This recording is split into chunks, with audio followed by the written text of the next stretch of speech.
Hello, everyone. This is a way to walk through what we're expecting and what you need to do for the project proposal if you are interested in doing a group final project. The first thing is submitting this form. This form will be submitted by one member of your group. They will list everybody's group names, everybody's PIDs, and everybody's GitHub usernames, each separated by commas. Please keep these in the same order. So whoever is the first person listed, it's their PID and their GitHub username. You'll submit this by the end of week 2, at which point you can start getting started on your final projects. I want to orient everybody to where to find this information. So we're in the COGS 108 organization in the projects repo.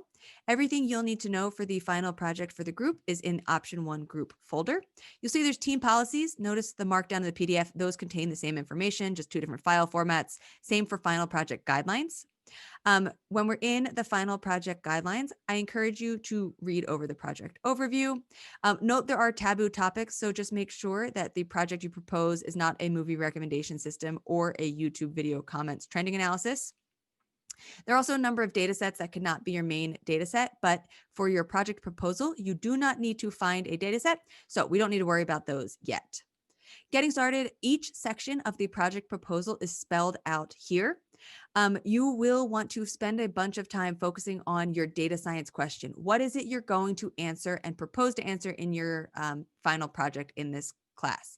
Use the data science questions lecture here to help guide you.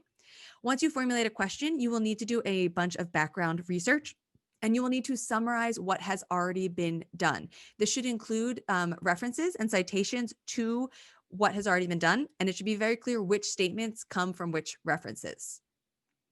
In the hypothesis section, you will specify what your main hypothesis is and what the predictions are. So what do you think the answer is to your proposed question, and why do you think that? What experience have you had, or what did you learn in your background research that makes you think that is the answer? Ultimately, it does not matter whether your hypothesis is correct or incorrect, but this sets you up for your expectations and can help identify places where you have biases in your analysis.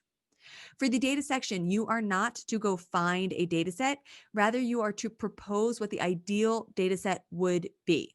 Who do you need to measure over what time periods? How many people? What information do you need? And describe and explain what this ideal data set would be. After the project proposal, you'll go find data sets. But by identifying the ideal data set, you'll be able to figure out what limitations the data you do find have. So for the proposal, you do not need to identify a data set. You need to describe what the ideal data set would be to answer the question you propose.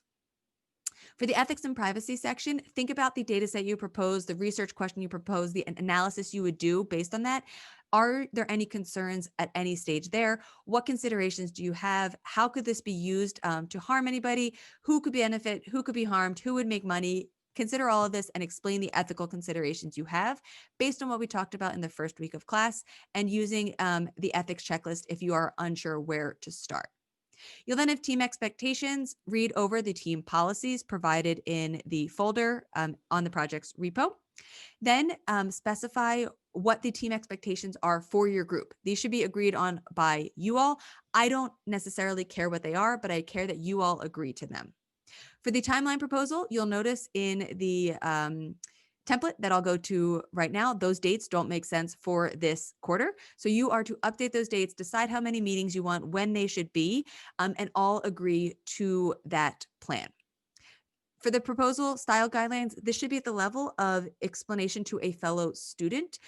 So you can assume anything we've covered in class would be a fair game, but in the background, if it's something you learned or something you didn't know before, that has to be explained and summarized here, and the topic you are proposing needs to be introduced. Then after that, you'll start working on the problem, but we will get you feedback based on your proposal to help guide you in that process.